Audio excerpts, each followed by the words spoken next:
माननीय प्रधानमंत्री जी का नारा सबका साथ, सबका विकास, सबका विश्वास, सबका प्रयास साकार होता दिख रहा है। आज त्रिपुरा में भारतीय जनता पार्टी की सरकार पुनः आ रही है, सरकार नागालैंड में बीजेपी सत्ता में आ रही है और कांग्रेस ने जो यात्रा निकाली उसका असर ये रहा, 180 सीटें पूर्वोत्तर में जहां चुनाव हुए वहां 10 ही जीत के आई है। भारत जोड़ो यात्रा का परिणाम और मोदी जी का परिणाम, 2 राज्यों में भारतीय जनता पार्टी की सरकार आ रही है। माननीय सभापति जी, मांग संख्या 16 व 31 राजस्व व सामाजिक न्याय व अधिकारिता में आपने बोलने का अवसर दिया, आपको धन्यवाद। अब वर्तमान सरकार कैसे काम कर रही है, हम जब सदन में रहते हैं मुख्यमंत्री जी किसानों की बात करते हैं, यहाँ के अनेक मंत्री किसानों की बात करते हैं, पर सबसे ज़्यादा यदि किसान को किसी काम पड़ता है तो वो उसके तहसील में पटवारी से अपने ग्राम पंचायत पर पड़ता है। और जब वो ग्राम पंचायत मुख्यालय पर जाता है तो वहाँ पर देखता है पटवार घर है नहीं, यदि है तो टूटा हुआ है और कहीं बना हुआ है तो उसके परमानेंट ही ताला लगा हुआ है। कहीं पटवारी बैठते नहीं है। बीकानेर जिले में ये हाल है कि कहीं भी ग्राम पंचायत मुख्यालय पर कभी भी चले जाओ, कभी भी आपको पटवारी नहीं मिलता है।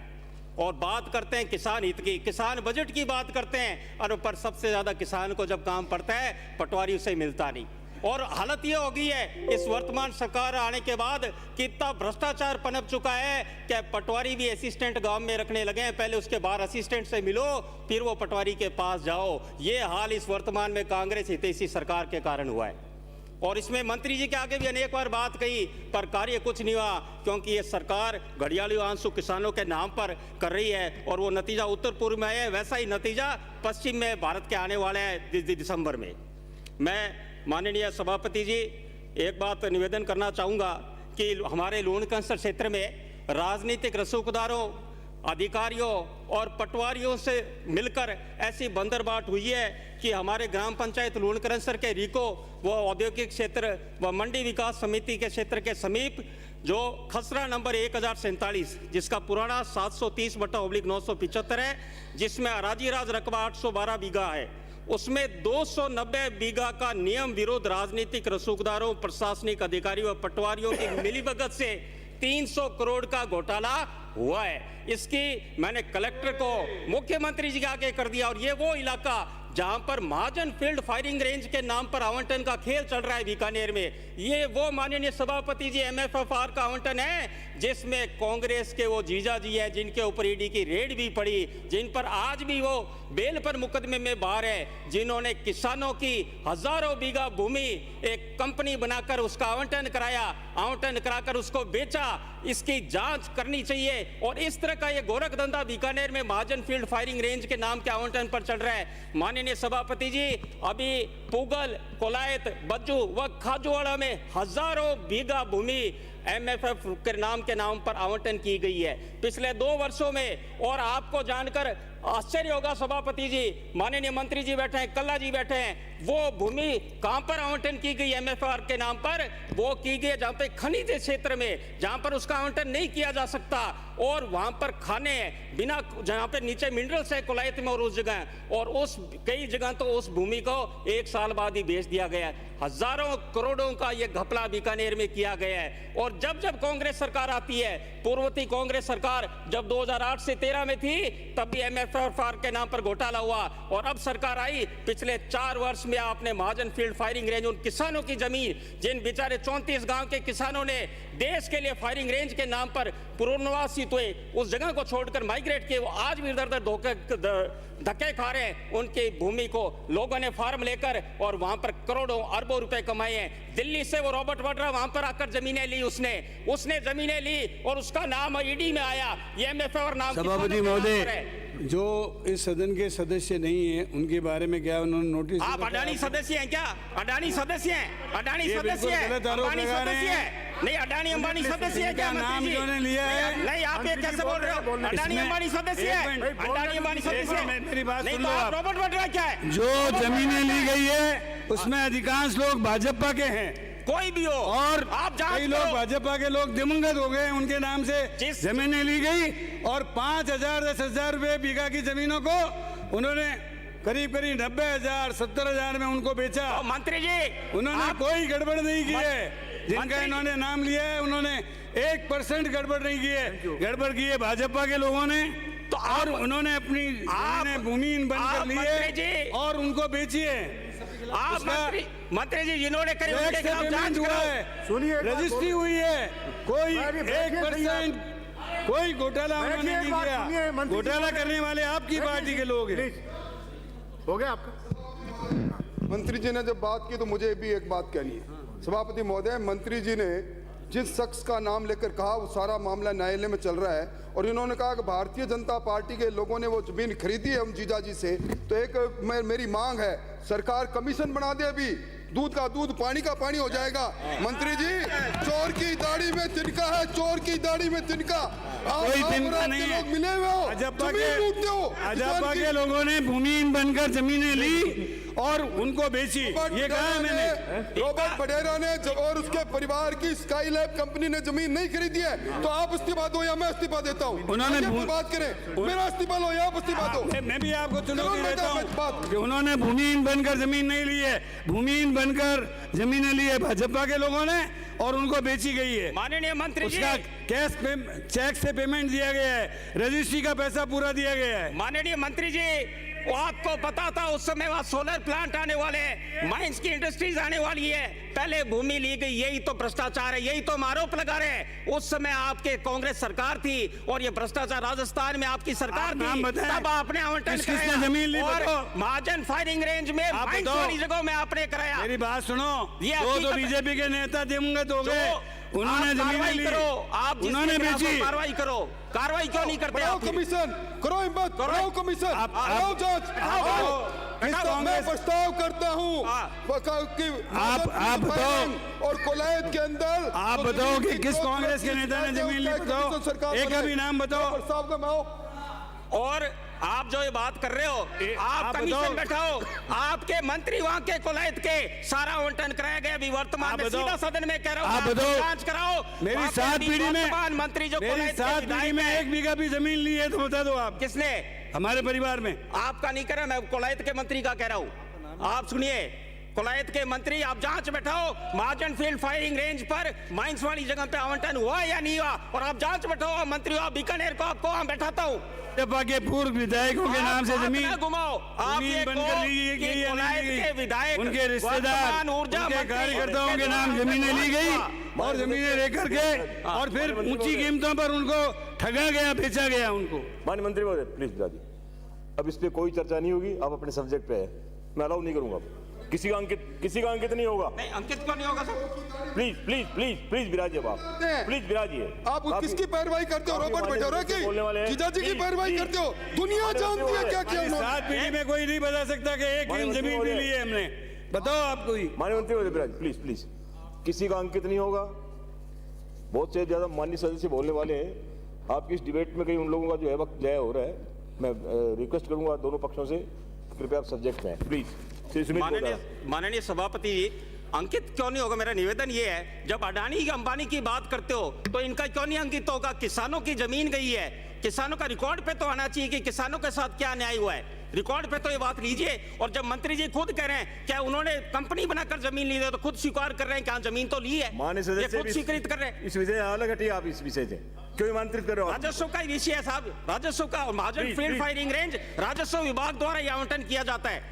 ये इतना बड़ा घोटाला, इससे सरकार डर क्यों रही है? मंत्री जी बोले सदन में बीकानेर जिले से आते हैं, प्रोटोकॉल में मुख्यमंत्री का दूसरे नंबर के मंत्री है, ये बोले हम जांच करवाते हैं, दूध का दूध पानी का पानी करते हैं। क्या आपके मंत्री, आपकी सरकार के मंत्री इन्वॉल्व है या नहीं? आप बोलिए, इस बात को रखाइए जांच। पूरा बीकानेर देखना चाह रहा है क्या यदि भ्रष्टाचार हुआ है या नहीं? डर क्यों नहीं हो? यदि साफ हो कराइए जांच। माननीय सदस्य, चलो आप भाषण से मुखातिब होंगे तो मैं आपको अलाउ करूंगा, ना मैं आपको बैठाऊंगा। आमंत्रित मत करिए उनको आप बेवजह। माननीय कितनी बार बोलेंगे सभापति, एक सब्जेक्ट, एक विषय को आप कितनी बार माननीय बोलेंगे एक बात को? सभापति जी, ये दर्द हमारा क्षेत्र जानता है। बिल्कुल अलाउ नहीं करूंगा। हमारे 34 गांव वहां अंकित से नहीं होते हैं, होगा। किसानों के 34 गांव हमारे रिश्तेदारों के, दोबारा पूरे अंकित नहीं क्षेत्र होगा। के, वो दर्द हम आपको किसान समाप्त करना समझते तो हैं। समाप्त करिए, वरना मैं दूसरा नाम पुकारता हूं। माननीय सभापति जी, लूणकरंसर विधानसभा के राजस्व गांव हमारे उधर किस्तूरिया बंदा, उस क्षेत्र खारी उत्तम देश से रामबाग फुलेजी मेघाना में मैंने तत्कालीन राजस्व मंत्री को 6 मार्च 2020 को निवेदन किया था कि वहां पर हमारे जो चकबंदी का कार्य किया जाए। तत्कालीन राजस्व मंत्री को भी किया, वर्तमान में राजस्व मंत्री के भी यहाँ निवेदन किया कि उन किसानों को खातेदारी, किसानों को चकबंदी नहीं होने के कारण किसी भी सरकारी योजना का लाभ नहीं मिल रहा। पर दो राजस्व मंत्री बदल गए, पर अभी तक वो काम चकबंदी का किसानों का नहीं हुआ। कलेक्टर साहब से लेकर सब जगह ने एक बार बात रखी, पर इस सरकार में मैं यही बार बार कह रहा हूं कि झूठे किसानों के नाम पर घड़ियाली आंसू बहा जाते हैं, पर किसानों को कहीं सुविधा नहीं दी जाती। ऐसा का ऐसा प्रकरण हमारे वहां आवंटन सलाहकार समिति है, जिन किसानों को खातेदारी हक नहीं मिले। मैंने अनेक बार प्रभारी मंत्री आई मीटिंग में, अनेक बार संभागीय आयुक्त कलेक्टर सबको किया, पर यह सरकार वहां कोई रुचि नहीं ले रही आवंटन सलाहकार समिति को बैठक आयोजित करने के लिए। एसडीएम को भी कहा, पर हर बार कलेक्टर और ये बात टालते रहते हैं, क्योंकि उनको लगता है कहीं बीजेपी के विधायक हैं, बीजेपी के प्रधान हैं, इनको श्रेय नहीं मिल जाए, इसलिए आवंटन की सलाहकार समिति ना बुलाएं। पर प्रत्येक दिन राजस्व मंत्री बचाओगे आप, 6 महीने की बात है। किसानों को हक तो भारतीय जनता पार्टी जिस तरह उत्तर पूर्व में आई है, राजस्थान में भी वैसे ही बहुमत से 170-80 सीट आएगी और हम किसानों को हक दिलाकर रहेंगे। माननीय सभापति जी, गांव में आबादी भूमि आवंटन विस्तार के बारे में निवेदन करना चाहूंगा कि जिस तरह गांव बढ़े, आज से पहले गांव में 30-30 घर होते थे, पिछले 20 सालों में कहीं 100 हुए, आबादी 3 गुना 4 गुना बढ़ी। तो जिस तरह राजस्थान सरकार और हमने देखा केंद्र में सरकारों ने दिल्ली में जहां कब्जा करे हुए सरकारी भूमों को वहां पर नियमन किया, जयपुर में पृथ्वीराज नगर को नियमन किया, हमारे बीकानेर शहर में नियमन किया, तो उस बेचारे गरीब का, दलित का जो गांव के बाहर बैठता है, उसका क्या दोष है कि उसकी सरकारी उसकी भूमि को क्यों नहीं नियमन करते। गांव बढ़ रहे हैं, शहरों में आप कॉलोनी काट देते हो, कस्बों में काटते हो, गांव बढ़ रहे हैं, गांव वाले कहां जाएंगे? गांव के आसपास ज्यादातर गोचर और भूमि है, तो वो गांव वाला वहां जाके मकान बसता है, तो उसको आप बसने नहीं देते, उसके खिलाफ कार्रवाई करते हो। तो ये भी ध्यान रखो कि यदि भारत की 70% आबादी गांव में रहती है, तो उन गांवों के विस्तार बारे में भी आप जरूर विचार कीजिए। माननीय सभापति महोदय, मैं आपके माध्यम से राजस्व विभाग में एक अनेक रोलम पोल हो रही है, उसी का एक उदाहरण हमारे उधर बीकानेर में ग्रीन एक्सप्रेस कॉरिडोर जो 35,000 करोड़ की लागत से 110 किलोमीटर मेरे विधानसभा क्षेत्र में जा रहा है। वहां पर कुछ जगह कुछ भूमाफियाओं ने मिलकर जो एससी की जमीनें थी उसे इंडस्ट्रियल में कन्वर्ट करा दिया और उसका मुआवजा इंडस्ट्रियल राशि से, औद्योगिक राशि से उठाया, जबकि वहां पर कोई भी इंडस्ट्री नहीं बनी। इसकी जांच की जाए और उसकी जांच कर कर ऐसे जिन लोगों ने पैसा उठाया उनको निरस्त किया जाए तथा जिन अधिकारियों ने ऐसा कार्य किया है उनके खिलाफ कठोर कार्रवाई की जाए। माननीय सभापति महोदय, हमारे क्षेत्र के रिडमलसर, पुरोहितान, नैनो का बास, डुआंडू सर, ये ऐसे गांव हैं जिनका आज भी सेटलमेंट मतलब उनका नक्शा नहीं है रेवेन्यू रिकॉर्ड में। वो गांव वाले दर दर ठोकर खा रहे हैं। रिडमलसर, पुरोहितान ऐतिहासिक गांव है। सागर, नैनो का बास जो हमारे पूर्व राज परिवार थे उनका द्वारा बसाया हुआ छतरियां भी वहां पर आज वहां कोई रेवेन्यू रिकॉर्ड वहां पर नहीं है। सेटलमेंट ने के द्वारा अनेक बार काम कराया गया पर अभी तक उसको लागू नहीं किया गया। मेरा निवेदन यह है माननीय मंत्री जी से कि आप उसको अपडेट कर रेवेन्यू विभाग को दी जाए ताकि वो काम हो सके। माननीय मंत्री जी, माननीय अध्यक्ष सभापति जी, एक निवेदन मेरा ये आपके माध्यम से कि जो म्यूटेशन हो रहे हैं सारे पटवार हलकों में वो एनआईसी पर दर्ज होते हैं। पटवारियों को अपने स्तर पर ही ऑनलाइन दर्ज करने का अधिकार दिया जाए, क्योंकि पटवारियों को एनआईसी पर जाकर करना पड़ता है और ज़्यादातर एनआईसी पर सिस्टम ज़्यादातर आपका खराब रहता है, जिसकी वजह से पटवारी बार बार किसानों को चक्कर लगाते रहते हैं कि ऑनलाइन काम हो नहीं रहा, उसकी वजह से किसान बड़ा पीड़ित रहता है। तो आपसे निवेदन है कि आप ये म्यूटेशन वाला काम का अधिकार पटवारी को भी ऑनलाइन दिया जाए, जब आपने उनको, आज के टेक्नोलॉजी का जमाना है जिससे भ्रष्टाचार भी कम होगा। सामाजिक न्याय एवं अधिकारिता में मैं निवेदन करूंगा माननीय सभापति जी कि लूण क्रंसर में हमारे डॉक्टर BR अम्बेडकर हॉस्टल है, उसको बने हुए 1968 में बनी, लगभग 55 साल हो गए और उसमें सिर्फ 2004 में जब भारतीय जनता पार्टी सरकार थी तब उसका मरम्मत का कार्य कराया गया। अब वो बिल्कुल क्षतिग्रस्त है। यदि आप ऐसी समाज की बात करते हैं, उत्थान की बात करते हैं, पर आज तक उसकी हॉस्टल का आपने कोई कार्रवाई नहीं करी, कोई उसका रिपेयर का काम नहीं किया गया। गांव से क्षेत्र से आने वाले बच्चे परेशान होते हैं। एग्जाम देने के लिए जो उस हॉस्टल में बच्चे रहते थे सारे पीड़ित होते हैं कि कहीं ना कहीं उस हॉस्टल का पुनर्निर्माण का कार्य करा जाए ताकि हमारे क्षेत्र के गरीब मेघवाल नायक, सासी समाज के, बावरी समाज के, रेगर समाज के जो साथी हैं वो आएँ और उसका उपयोग कर सकें। माननीय सभापति जी, सामाजिक न्याय एवं अधिकारिता में हम जो देख रहे हैं कि हमारा क्षेत्र किस तरह आगे बढ़ रहा है, जब देख रहे हैं कि सीधे खातों में पैसे आ रहे हैं, उन क्षेत्र में जहां कभी हम गांव में जाते थे तब लोग कहते कि साहब हमारे पेंशन आती है, कोई डाकिया खा जाता है, कभी को पटवारी नहीं देता। और ये हम उस बीकानेर जिले से आते हैं जहां देश के पूर्व प्रधानमंत्री ने बज्जू में सन 1985 में कहा कि दिल्ली से 100 रुपए भेजता हूं, 15 रुपए खाते में जाते हैं, और आज मोदी जी 2 मिनट में जनधन समाप्त योजना से जो खाते में सीधा पैसा भेज रहे हैं, वो 100 के 100 रुपए खाते में सीधे उसके आ रहे हैं, जिससे सबसे ज्यादा यदि देश में किसी को लाभ हुआ है तो उस एससी समाज के उस भाई को हुआ है जो हमेशा किसी के आगे ठोकर खाता था, सीधे उसके खाते में पैसे आने लगे। उसको असली आज़ादी का एहसास अब हुआ है कि क्या आज़ादी है और क्या वास्तव में मोदी के राज, मोदी जी के शासन में क्या लाभ मिलने लगा है। बहुत से साथियों ने गैस सिलेंडर की बात रखी, क्या गैस सिलेंडर 1100 हो गया, पर वो भूल रहे हैं कि गैस सिलेंडर का क्या हाल था। मुझे खुद को याद है कि गैस का सिलेंडर खत्म होता, पीछे बैठ के सिलेंडर लेने जाते, सभी के साथ ये स्थिति रही थी।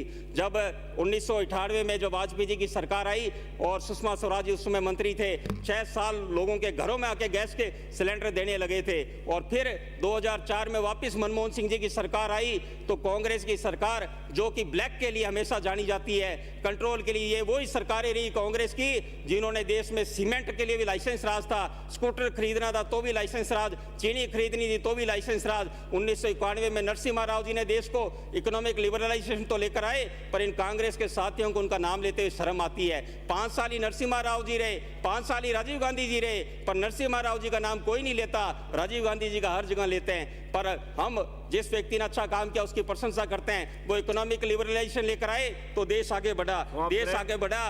तो जिस तरह मोदी जी ने 10 करोड़ गैस सिलेंडर गरीबों को दिए, हम गांव में जाते हैं, गांव की माताएं बहनें, आपने मुझे माननीय सभापति जी बोलने का अवसर दिया, आपको बहुत बहुत धन्यवाद। जय हिंद, जय भारत।